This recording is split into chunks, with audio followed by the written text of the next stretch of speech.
My wife handed me the divorce papers at the opening party of her $8 million restaurant. She did it in front of all the friends and investors who were already mocking me, calling me the intern husband. They believed I was just a stepping stone to her new life, but they didn't know that for the past 6 months, I had been meticulously preparing for this very moment. Everything began when I walked out of the restaurant and made the first call from the parking lot. Before midnight, I would empty every bank account associated with her restaurant. Her new life, built over 2 painstaking years, would come crashing down overnight. My phone was blowing up, but I simply smiled and turned down the volume. It was time my wife learned that the biggest mistake wasn't choosing the wrong person, but underestimating the right one. Tonight at 7:15, I deliberately arrived 15 minutes late, pulling my 10-year-old Ford pickup into the parking lot of Twilight Manor. My wife, Sophia, had been texting me all afternoon, stressing the importance of the opening. She claimed this restaurant would completely change our lives. She was right about that last part, just not in the way she imagined. Twilight Manor was the name she chose for this high-end steakhouse, where a single steak sold for $80 and the wine list was as thick as a phone book. She had planned this dream for 2 years, obsessing over every detail, including custom crystal chandeliers and the specific silver sheen of the cutlery. And I, a construction contractor, had funded her every decision with the hard-earned money I thought she would be forever grateful for. The valet attendant looked at my pickup truck with obvious disappointment. The moment I stepped through the glass doors, I knew something was wrong. The atmosphere in the room instantly shifted. Conversations became softer, heads turned, and eyes found me, followed by smiles that didn't reach the eyes. They were the kind of smiles that said, "We know something you don't." I recognized most of the faces, her culinary school friends, investors, local food critics, and our mutual friends. Every single person looked at me as if I were a joke they had all heard before. I noticed an unfamiliar woman in the corner, about 45, wearing an expensive black suit, exuding authority. I guessed she was Jennifer Walsh, the business partner my wife had mentioned. I walked toward the bar, keeping my expression neutral. "What can I get for you?" the young bartender asked. "Whiskey neat, double." As he poured, I heard a deliberately loud male voice. "Can you believe it? The intern husband actually showed up?" Laughter followed, the confident kind you hear when everyone is in on the same joke. I didn't turn around. I picked up the whiskey, took a slow sip, and let the burning sensation settle. The intern husband? That's what they called me. To my left, 2 men in chef's whites were talking quietly, but loud enough for me to hear. Tyler said, "Marcus won't be a problem after tonight." The other man replied, "About time. She's finally upgrading." Tyler Henderson, the genius chef my wife couldn't stop raving about, a James Beard Award nominee with perfect cheekbones and a smile that could conquer any woman's heart. The man I had been secretly investigating for the past 3 months. "There you are." Her voice cut through the noise, bright and artificial. I turned to see Sophia approaching, wearing a black cocktail dress I'd never seen before, probably bought just for tonight, maybe with money from our joint account while planning to cut me out of her life. "You're late," she said, her smile tight. "Traffic," I replied. "The place looks good. You must be very proud." Something flashed across her face, too quickly to decipher. Behind her, I saw Tyler peek out from the kitchen doorway and nod at her, a look of triumph on his face. "We need to talk privately," she told me. She didn't wait for my response, turning toward the door marked "Private Area" at the back of the restaurant. I followed her, aware that every eye was tracking our movement. The whispering started before we even left the room. I heard Jennifer Walsh tell her companion, "It's finally happening." The private office was small, probably used for paperwork and inventory management. It was functional, a desk, 2 chairs, and a filing cabinet. She closed the door, and the party noise became muffled and distant. I noticed a bottle of open champagne and 2 glasses on the desk. She clearly planned this as some kind of celebration. "I'm glad you came," she began, but her tone suggested the opposite. "Wouldn't miss it. 2 years of planning, an $8 million investment. Tonight is important." Her jaw clenched. "About that, we need to discuss some changes." "Changes?" She reached into a drawer and pulled out a manila envelope, the kind lawyers use for important documents. I noted the law firm's label, Harrison Black and Associates. Expensive lawyers. She had clearly spent quite a bit on this. She held it for a moment, as if reconsidering, then placed it on the desk between us. I think we both know this marriage hasn't been working for a while. I took another sip of whiskey, allowing the silence to stretch. She wanted me to argue, to look surprised, to give her some emotional reaction that would justify what was coming. I gave her nothing. I've had the papers drawn up, she continued, her voice filled with rehearsed confidence. A clean separation. You keep your investment accounts, I keep the restaurant. We split the rest fairly. No drama, no arguing, just two adults admitting that sometimes things don't work out. I carefully set my glass down, pretending to consider her words. In reality, I was imagining the look on her face when she realized she had just signed her own financial death warrant in 2 hours. You're divorcing me on the opening night of your restaurant? I'm celebrating a new beginning, she corrected me. A coldness I had never seen before flickered in her eyes. The first official event for Twilight Manor is me taking control of my own life. It's symbolic. Symbolic, I repeated. That's one way to put it. She pushed the envelope closer. I could see her hand trembling slightly despite her attempt to hide it. The papers are straightforward. My lawyer has reviewed everything. You just need to sign, and we can both move on. You told people I was your intern husband? I got a reaction. Her eyes widened slightly, and the mask slipped for a moment. Genuine surprise broke through her practiced calm. Who told you that? Does it matter? Is it true? She had the decency to look away. People exaggerate things. About how I was good enough to fund your dream, but not good enough to share it with you when it came true? I spoke the unspoken words for her. Her expression hardened. Don't make this uglier than it has to be. You've had a good, comfortable life with me. This isn't about your inadequacy. It's about me needing something different now. I opened the champagne bottle and poured 2 glasses. She looked confused. What celebrating? She asked. A new beginning. I raised my glass. You're right. Tonight really will change everything. She cautiously raised her glass, still uncertain of my reaction. We clinked glasses, and I watched her take a small sip, unaware that this was the last drink she'd ever have at Twilight Manor. I opened the envelope and took out the documents. A standard marital settlement agreement, exactly as she described. A fair division of assets, no alimony, a clean break. On paper, it looked perfectly reasonable. What none of them knew was that every dollar in the Twilight Manor accounts, every piece of equipment, every custom light fixture, had all been structured as a loan, not a gift. It was a secured debt with very specific clauses, which she had ignored in her excitement when signing the papers 18 months ago. I took the pen from my jacket pocket, deliberately tapping it on the desk a few times. I picked it up and signed every page quickly and efficiently. The argument she expected never came. My cooperation clearly relaxed her and simultaneously bewildered her. As I signed the final page, she looked almost disbelieving. She reached across the desk to take the papers as if receiving a prize. Well, that's that, I said, sliding the papers back across the desk. Congratulations on your new beginning. She picked up the documents, checking each signature, unable to believe I had made it so easy. Thank you for being so mature about this. I know it's not easy, but you'll understand. It's better for both of us. I'm sure it is, I agreed, finishing my whiskey and champagne. Should I stay for the party, or would you prefer me to leave? I think it would be better if you left, less awkward for everyone. There was a note of relief in her voice. Of course, wouldn't want to make your guests uncomfortable. I stood up and adjusted my jacket. Just one question before I go. What? I paused, letting the tension build. Does he know? Your chef? Does he know you're divorcing me tonight? Does he know he's the reason you're celebrating your new beginning? Her face went white, all the blood draining from her cheeks. I don't know what you're talking about. Of course you don't. Enjoy your night. I walked out of that office with my head held high, my phone already in hand.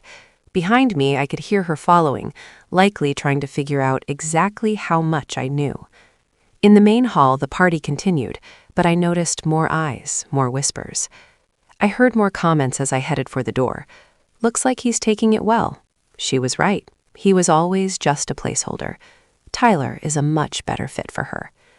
As I passed Jennifer Walsh, she gave me a nod. Marcus, thank you for coming tonight. I know this can't be easy for you. Not at all easy, I replied, giving her a meaningful smile. But sometimes the most difficult nights lead to the best outcomes. She looked slightly confused, but I had already continued toward the door. At the entrance, I saw Tyler emerge from the kitchen, wearing a triumphant smirk. He walked toward Sophia, clearly ready to celebrate their victory. I handed the parking ticket to the valet, my phone ready. Before I got into the truck, I made the first call. Robert, it's Marcus. Execute the liquidation. All of it. I want the Twilight Manor accounts emptied before midnight. Are you sure, Marcus? Once we do this, I've never been more certain of anything. Execute it. I hung up and smiled, turning down the volume on my phone.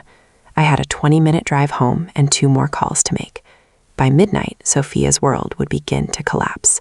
She wouldn't understand what happened until it was far too late. On the drive back to my apartment, I reflected on the last 6 months of planning. I'm not the kind of man who trusts blindly.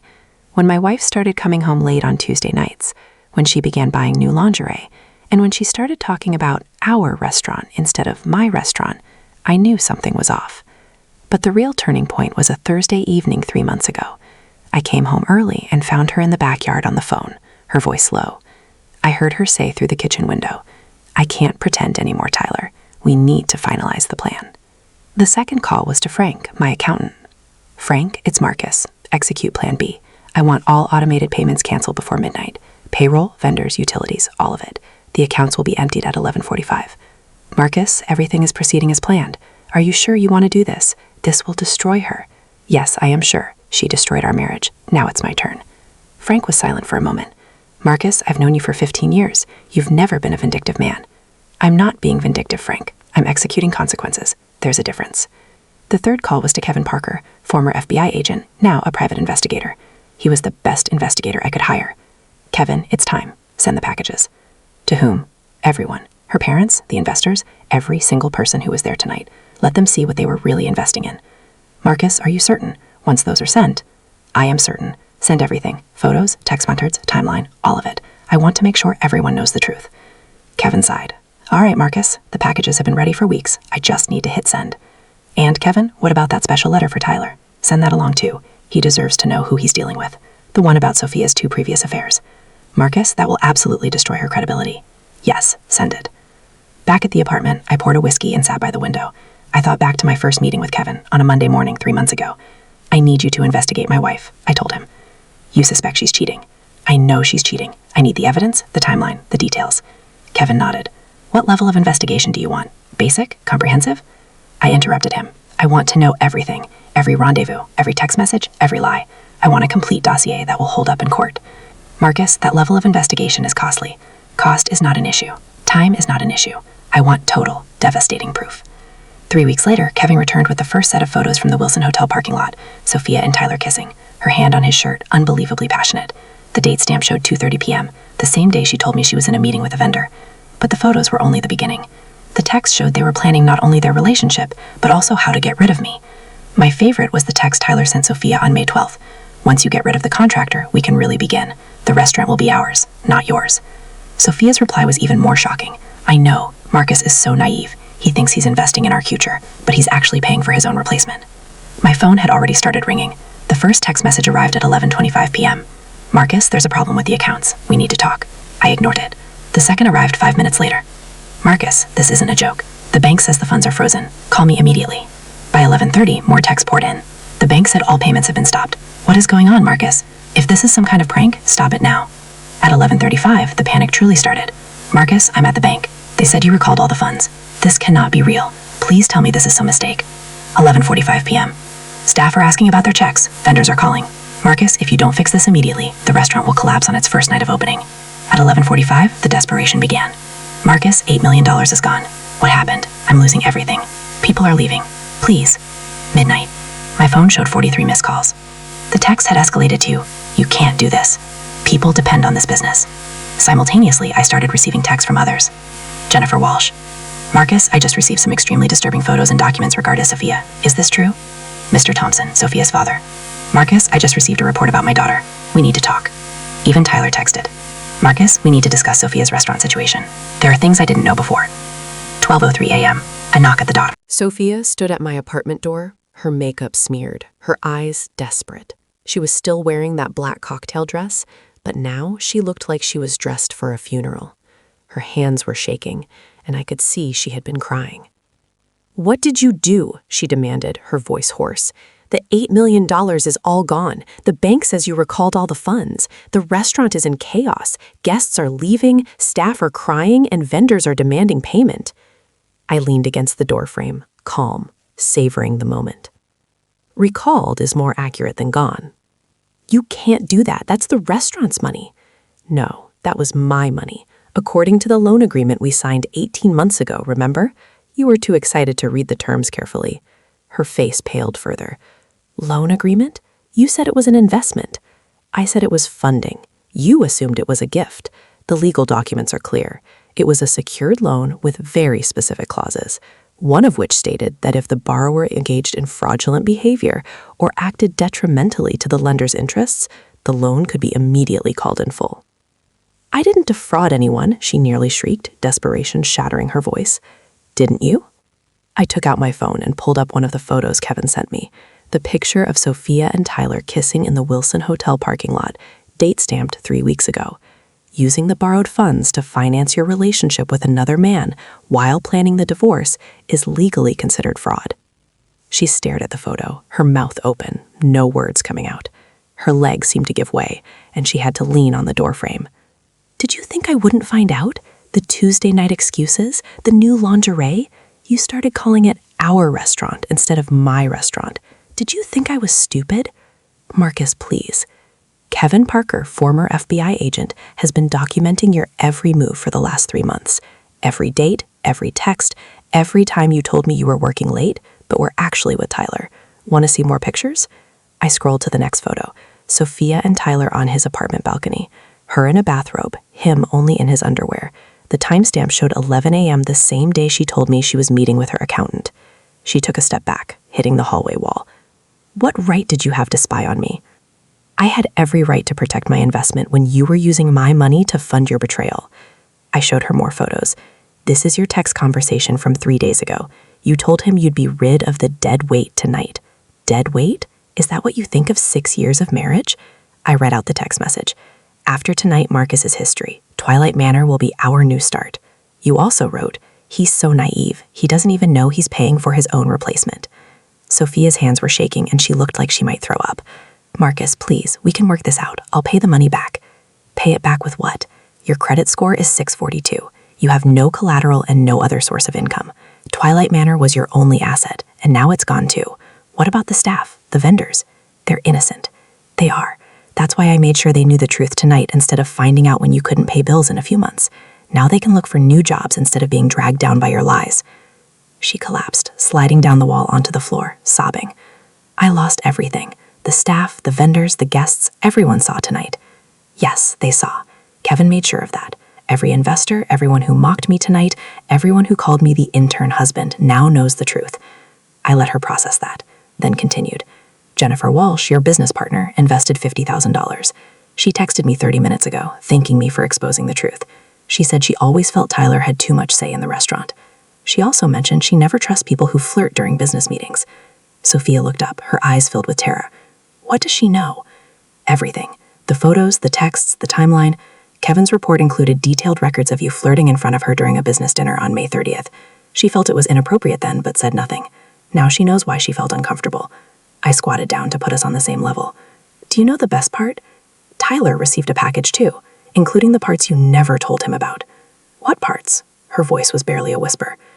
About your previous 2 affairs. Remember Jason, the graphic designer 5 years ago? And Brad, the real estate agent 3 years ago?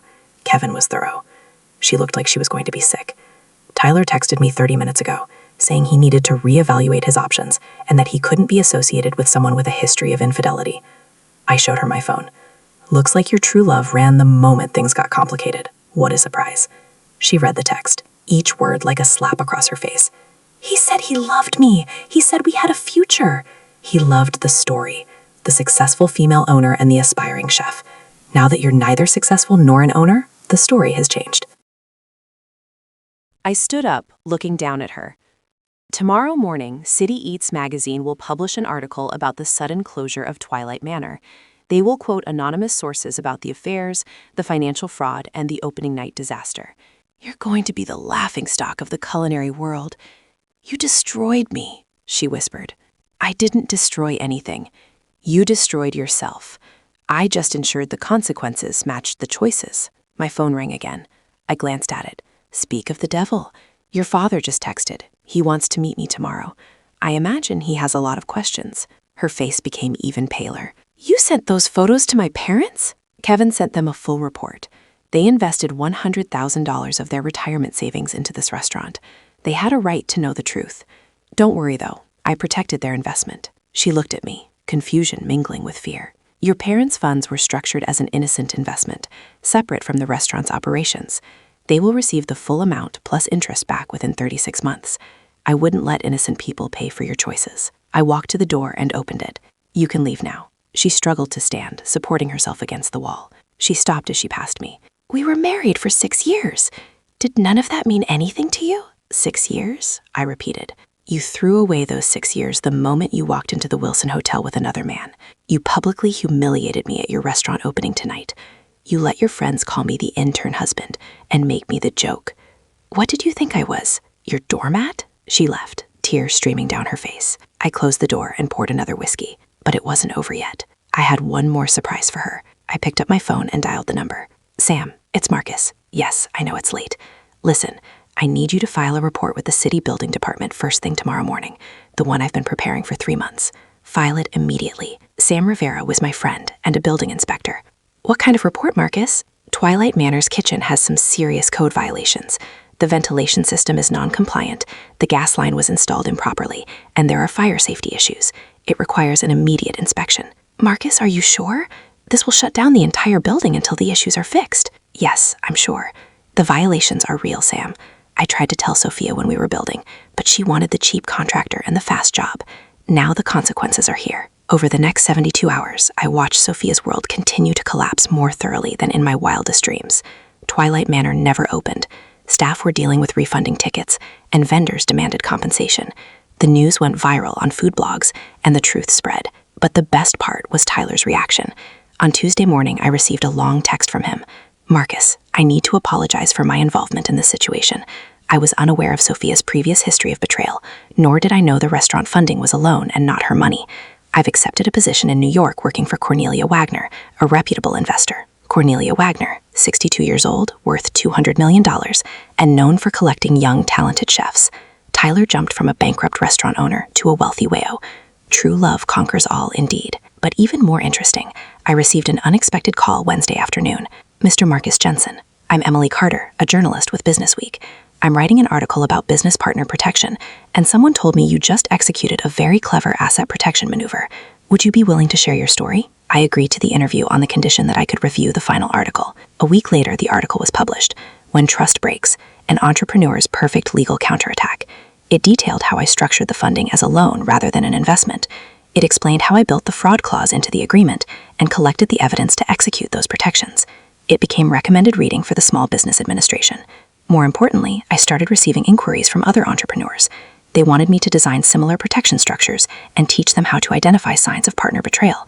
This gave me an idea. 3 days later, Jennifer Walsh came to my office, not to confront me, but to apologize. Marcus, I want to apologize for what I said at the party. I had no idea Sophia was cheating on you, nor that she was calling you the intern husband. What about your investment? I wrote it off, a $50,000 lesson on checking business partners more carefully. But I want you to know I don't believe the loss was because you retaliated against her. She built a business on a foundation of lies. She used your money to fund her betrayal. This wasn't revenge, it was consequence. In fact, I'm considering offering you a new investment opportunity. What kind of opportunity? I'm opening a new restaurant, high-end Italian. I need a partner who knows construction and someone with integrity. Interested? I considered it. Send me the business plan. We'll talk, but I'd like to propose something a little different. She looked at me curiously. I'm thinking of starting a new business protection consulting, helping entrepreneurs protect their investments and structure legal safeguards. Your restaurant could be our first case study. Jennifer's eyes lit up. Marcus, that's genius. After my experience with Sophia, I'd pay anything to avoid being duped again. How about we become partners? You run the restaurant, I provide the business structure and protection, 50-50 split, but I design all the legal protections. She reached out her hand. Deal. But the most satisfying visit came from Mr. Thompson, Sophia's father. He came to my office on Thursday afternoon, looking 5 years older. Marcus, I came to thank you for protecting our investment. Without that repayment plan, we would have lost our house. You were innocent. You believed your daughter. You shouldn't have lost everything because of that. He nodded, staring at his hands. She called me yesterday asking if we could help her find an apartment. I told her no. I taught her integrity, keeping her word, and respect. She threw all of that away for what? A fancy restaurant and a chef who ran the moment things got hard? Some lessons can't be taught, they must be experienced. He looked up at me with an unexpected admiration in his eyes. You could have completely destroyed her, but you didn't. Why? Because that would have been about revenge. This was about consequences. There's a difference. He stood to leave, pausing at the door. She's working as a hostess now at a restaurant downtown called the Four Seasons, starting over from the bottom. After he left, I realized my plan was more successful than I imagined. Sophia went from a soon-to-be successful restaurant owner to a hostess, doing a job she would have deemed beneath her. 6 weeks later, I signed the final divorce papers in Robert's office. She wasn't present. Her lawyer submitted her signature separately. Robert slid the papers across the desk. It's done. A clean break. No continuing obligations. You are officially free. I signed the last page, feeling a deep sense of satisfaction. Robert gathered the documents. Her lawyer mentioned she's applied for 3 culinary positions, line cook jobs.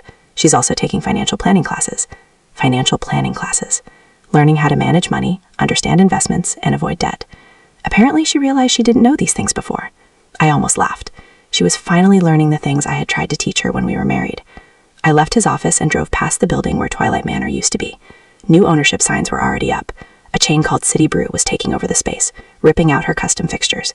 2 years of planning, an $8 million investment, all reduced to salvage value and a cautionary tale. My phone rang. Harrison, my accountant. That tech startup investment opportunity is a go. He said your returns are up 18% this quarter. Whatever you're doing, keep doing it. Just being smarter about who I trust. Also, Marcus, that Italian restaurant investment, Jennifer Walsh's, the numbers look great. Schedule a meeting. Let's see what we can build. That night, I met Kevin at a downtown bar for a drink. He had finalized the last invoice and closed the investigation file, wanting to deliver it in person. You handled this better than most men, Kevin said, sliding the folder across the table. You just made sure the consequences matched the choices. Still takes discipline, and frankly, some creativity. That building code violation move was particularly nice. I raised my glass. To thorough investigation and precise execution. To wise investments and knowing when to cut your losses. We clinked glasses. Walking back to my truck, I passed the restaurant where she worked, the Four Seasons. Through the window, I could see her seating guests, wearing the standard uniform, smiling the professional smile she had perfected. She looked tired but focused. She glanced toward the window, and our eyes met for exactly 2 seconds. There was a flash of recognition, and then she gave a small nod of acknowledgement. I nodded back and kept walking. 3 months ago, she called me her intern husband at a party full of people who laughed at the joke. Tonight, she was practicing humility at a hostess stand, while I walked away with everything I had built and protected. Months after signing the divorce papers, I sold my construction company to a larger corporation for $62 million. I decided to use the sale proceeds to create a new business, a consulting firm specializing in helping entrepreneurs protect their investments. I would teach them how to structure deals like I did, and how to spot the signs of betrayal. I already had my first client, Jennifer Walsh, in her Italian restaurant. My phone rang. This time it was a number I recognized. Marcus, it's Erin Murphy from Forbes magazine. I heard your story, your new consulting business, and how you turned a personal betrayal into a business opportunity. I'd like to do a feature piece. This business protection consulting concept is exactly what entrepreneurs need right now. I smiled. My wife's betrayal hadn't just failed to destroy me. It had actually created the biggest business opportunity of my life. She tried to use me as a stepping stone, but in the end, she became the foundation upon which I built my empire. All right, Erin, let's talk. Thank you for listening to this emotional roller coaster of a story. We're curious, where in the world are you watching this video right now? What time is it there? Please let us know in the comment section, whether it's good morning, good afternoon, or good evening. Have a wonderful day. If this story resonated with you, please don't forget to like, share, and subscribe to our channel for more amazing content.